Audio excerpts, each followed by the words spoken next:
Yang ini hafal Quran. Quran jangan dihafal, kerjakan. Quran jangan dihafal, kerjakan apa yang diperintah Quran. Kalau dihafal, itu sudah merasa penuh dengan akalnya, penuh dengan Quran hafalan. Burung beo pun bisa ngomong assalamualaikum. Apa artinya sembuh orang? Jangan dihafal, Pak. Gampang. Perintahnya faqra'u minal Quran. Saya kalau lupa baca Quran imam. Bukan perintahnya bacalah Quran. Bukan hafalan. Yang menjaga Quran itu Gustian. Wa innalahu lahafizun. Ya kan susah dunia agama ini. Agama itu begitu. Bismillahirrahmanirrahim. Assalamualaikum warahmatullahi wabarakatuh. Alhamdulillahilladzi arsala rasulahu bil huda wa dinil haqq liyudhhirahu 'alad dini kullih wa kafa billahi syahida. Allahumma salli wa sallama tasliman katsira.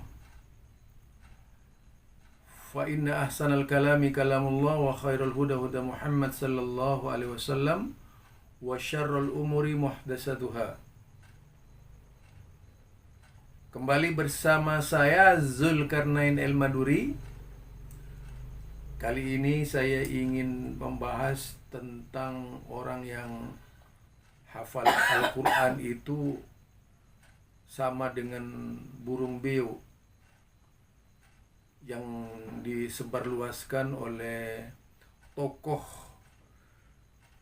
yaitu pesantren Az-Zaitun ya, Panji Gumilang, yang tentu saja asal bicara dan tentu saja tidak membaca sejarah.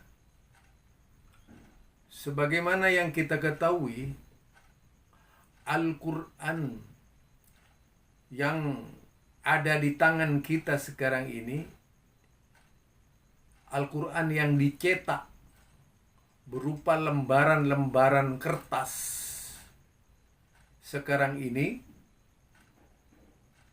yang kelak kemudian disebut dengan Mushaf Utsmani, tentu saja bukanlah Al-Quran yang pernah kita baca 1450 tahun yang lalu. Kenapa saya katakan di zaman itu tidak ada cetakan Al-Quran? Al-Quran ini baru dicetak dan ditulis di zamannya Utsman bin Affan yang terbunuh syahid di rumahnya ya, rumah kediamannya. Kalau mau membaca sejarah itu, mungkin Panji Gumilang itu baru sadar, tapi memang syarat dengan muatan apa yang disampaikan oleh Panji Gumilang, tokoh Az-Zaitun tersebut. Padahal Al-Quran ini memang turunnya dalam bentuk hafalan. Al-Quran ini turunnya dalam bentuk hafalan, bukan dalam bentuk tulisan. Para sahabat hampir seluruhnya hafal Al-Quran ketika itu. Kalaupun tidak ada yang tidak hafal, itu hanya sebagian saja. Berbeda dengan sekarang, Al-Quran begitu ditulis, jarang orang mau menghafal Quran. Ya, jumlahnya masih terhitung lah berapa jumlah penghafal Al-Quran di dunia dengan orang yang tidak hafal Quran. Itu lebih banyak yang tidak hafal Quran.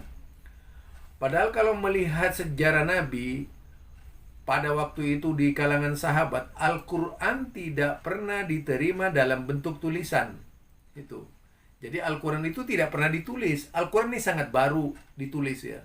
Itu tahun di zamannya Utsman bin Affan tadi itu. Kira-kira tahun 30 Hijriah ya. 30 Hijriah. Tahun 30 apa 25 Hijriah pada waktu itu Al-Quran baru ditulis. Nah, jadi Al-Quran itu baru ditulis. Artinya, lebih hebat mana antara orang yang hafal Al-Quran dengan orang yang tidak hafal Al-Quran? Ya lebih hebat yang hafal Quran. Cobalah, orang yang mau ceramah, kalau hanya sekedar mau ceramah begitu saja, tidak hafal Quran, itu kan harus lihat Quran. Harus lihat Quran dulu. Tapi kalau orang yang ceramah tersebut hafal Quran, enak merangkaikan dari kata ke kata yang ada di dalam Al-Quran. Bisa memahami langsung kemana rangkaian kata itu. Tapi kalau orang yang tidak hafal Quran masih mau membuka dan sebagainya, harus mencari lewat katalog, kemudian Al-Mu'jam Al-Mufarisul Quran, dilihat dulu kumpulan ayat-ayat yang hampir sama dan sebagainya. Ini kan tentu saja tidak mencerminkan dia seorang ulama. Coba mana ada ulama-ulama sepanjang sejarah yang tidak hafal Quran, kecuali Panji Gumilang gitu. Kecuali Panji Gumilang. Jadi rata-rata ulama dahulu kala, ya, sampai ulama Nusantara itu seluruhnya itu adalah penghafal Al-Quran, seluruhnya penghafal hadis. Kalau mengikuti alur pemikiran Panji Gumilang, pada akhirnya Al-Quran itu akan ditinggal, bukan dipelajari. Akhirnya sama saja dengan agama sebelah. Ya, itu keotentikan Al-Quran. Karena salah satu cara untuk merusak firman Allah itu dengan cara menjauhkan orangnya dari Al-Quran, sehingga tidak ada lagi orang yang hafal Al-Quran. Lam yabqa minal Quran illa rasmu. Jadi tidak tinggal dari Al-Quran itu melainkan catatan-catatan saja gitu. Al-Qur'annya tidak lagi menjadi perhatian. Yang menjadi perhatian adalah bacaan-bacaan di luar Al-Quran. Seorang anak sekolah saja itu sudah dididik hafal pelajaran sekolah, agar si anak bisa mengisi ujian-ujian sekolah. Kalau ada pertanyaan-pertanyaan di sekolah, dengan mudah bisa menjawab, tidak harus nyontek. Tapi kalau sistem yang dilakukan oleh Panji Gumilang kan ngajarin tidak bagus, yaitu ngajarin nyontek.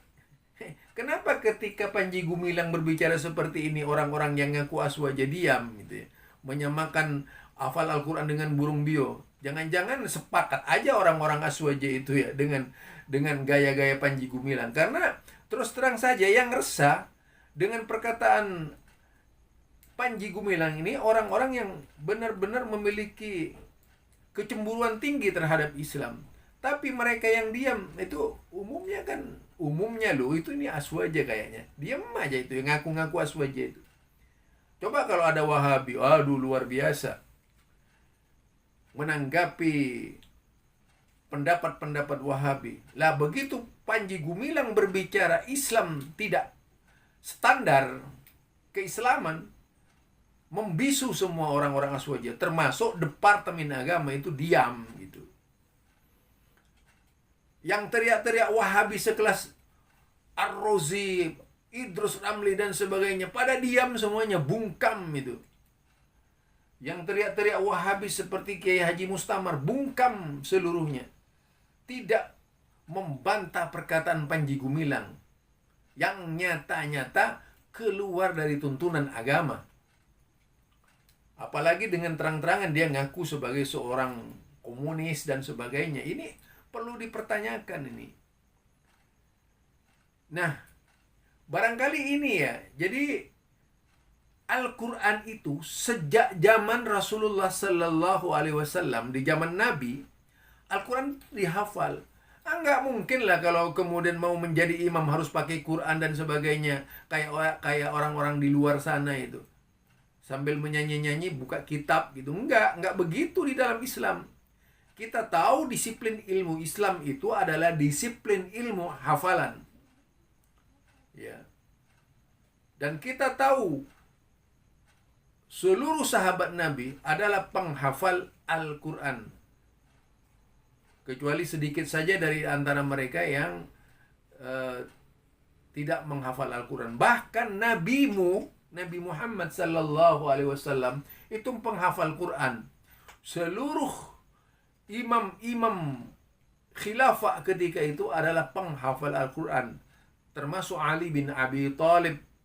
Mereka-mereka yang jadi imam di zaman itu adalah penghafal Al-Quran. Sejarah itu terus dipertahankan secara tradisional. Keislaman, para imam-imam fiqih adalah penghafal Al-Quran. Para imam-imam tafsir penghafal Al-Quran. Kalau ada seorang mufassir, tidak hafal Al-Quran, itu perlu dipertanyakan apa saja kerjanya dia gitu. Apalagi kalau sekelas Panji Gumilang. Ini pertanyaannya lebih luas lagi.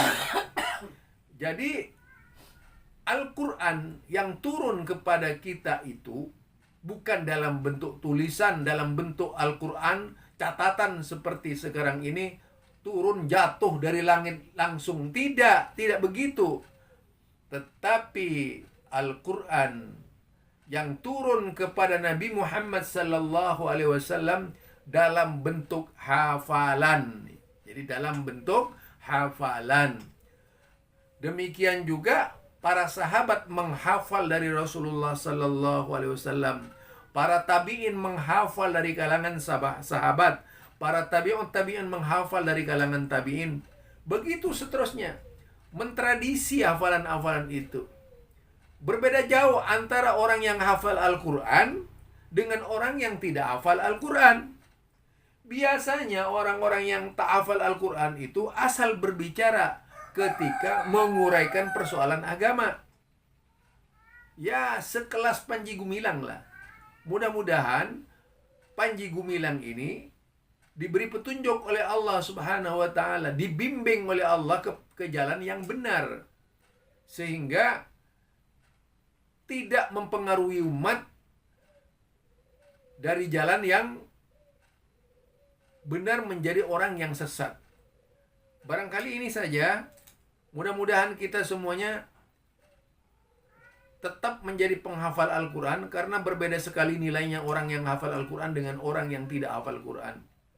Perintah menghafal Al-Quran itu ada di dalam Al-Quran. Kalau dulu Iqra, ya, bacalah Muhammad, Iqra bismi rabbikal ladzi khalaqal insana min 'alaq. Iqra wa rabbukal akramul ladzi 'allama bil qalam 'allamal insana ma lam ya'lam. Itu yang disuruh baca. Yang disuruh baca bukan bentuk tulisan. Tapi coba Muhammad mau baca apa? Ma'ana biqari, aku nggak tahu baca. Disuruh baca itu. Nabi Muhammad SAW baca apa? Yaitu dalam bentuk hafalan yang datang dari Jibril alaihissalam ketika itu dibimbing menghafal Al-Quran. Bukan Al-Quran dalam bentuk sekarang ini. Jadi Panji Gumilang yang menyamakan penghafal Al-Quran dengan burung bio, itu sama saja. Orang yang tidak hafal Al-Quran, ya, orang yang tidak hafal Al-Quran kemudian memaksakan diri berbicara agama, jauh dari kebiasaan Islam, tidak mencerminkan kebiasaan agama Islam yang baik, tetapi adalah contoh-contoh yang tidak baik yang disampaikan oleh Panji Gumilang. Ini saja dari saya. Mudah-mudahan Allah Subhanahu wa ta'ala membimbing kita sekalian menjadi seorang yang hafid Quran. Tidak ada orang yang hafal Al-Quran melainkan syafi'an li ahlihi, akan memberikan syafaat kepada seluruh keluarganya. Syafi'an li ahlihi juga bisa diartikan kepada orang yang senang membaca Al-Quran. Ini barangkali subhanakallahumma wa bihamdika asyhadu an la ilaha illa anta Astaghfiruka wa atubu ilaik. Assalamualaikum warahmatullahi wabarakatuh.